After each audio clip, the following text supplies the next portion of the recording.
सुप्रभात मित्र हो. अंतरंग या सत्रामध्ये मी विठ्ठल शितोळे आपल्या सर्वांचं मनपूर्वक सहर्ष स्वागत करत आहे.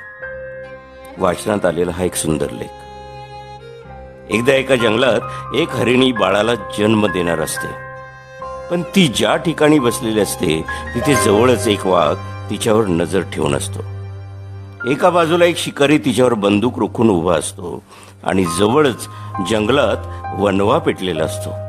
सगळ्या बाजूने दिसणाऱ्या या संकटांपैकी एक तरी संकट तिला गिळून टाकेल याची तिला खात्री असते. तो शिकारी बंदुकीतून गोळी सोडतो. वाघ जोरात झेप घेतो आणि तितक्यात वीज चमकते. या शिकाऱ्याचं लक्ष वेधलं जातं आणि ती गोळी त्या वाघाला लागते. वीज चमकून गडगडाट होतो आणि पाऊस सुरू होतो. त्यामुळे वणवा देखील विझतो. आणि या सगळ्या गोष्टी होत असताना ती हरिणी हळूच एका लहानशा हरणाला जन्म देते. माणसाचं आयुष्य हे असंच असतं. त्याच्या हातात काहीच नसतं. आपण फक्त प्यादी असतो या पटावरची. करता करविता असतो तो ईश्वर. एक एक वाटत असताना कुठल्या क्षणी काय होईल काहीच सांगता येत नाही. मारणाराही तोच असतो आणि तारणाराही तोच. आयुष्य हे असंच असतं. कुणाला दोष द्यावा आणि कुणाचं कौतुक करावं, दोन्ही एकाच रथाची चाक. समुद्रात बुडून त्याचा मृत्यू झाला, पण त्याच्या मनातून समुद्राकडे तो क्षणी कसा ओढला गेला कोण सांगेल? कुठलं खड्ड्यात अडकणार आणि कुठलं वर टांगून राहणार हे ठरवणारा मात्र तोच असतो. 40 घरांच्या ढिगाऱ्याखाली गाडलं गेलेलं 6 महिन्यांचं बाळ 30 तासानंतरही तसंच छान हसत खेळत सापडतं.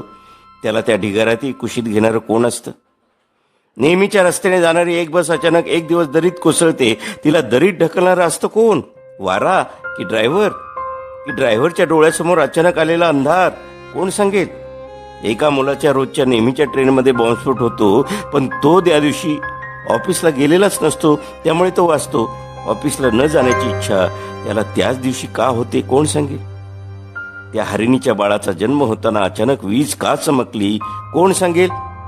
कोण सांगेल? कोणीच नाही. याच असतं भक्तीने रुजवलेलं, प्रेमाने सावरलेलं, आसक्तीने बुडवलेलं, कर्माच्या चक्रात अडकलेलं, ईश्वराने लिहिलेलं आपलं आयुष्य. म्हणून याला जीवन म्हणतात. दुःखाच्या रात्री कुणालाच झोप लागत नाही आणि सुखाच्या आनंदात कुणीही झोपत नाही. मोर नाचताना सुद्धा रडतो आणि राजहंस मरताना सुद्धा गातो. म्हणून या मातीत आपण जन्माला आलो. देवाने तुमच्या माझ्यासारख्या किती जणांना मातीतून घडवलं आणि मातीतच घालवलं. म्हणून या जन्मावर, या जगण्यावर शतदा प्रेम करा. त्याच्यावरती विश्वास ठेवा. सगळं चांगलं होईल. लिहिणाऱ्याला अगदी मनापासून सलाम. अभिवाचन, विठ्ठल शितोळे.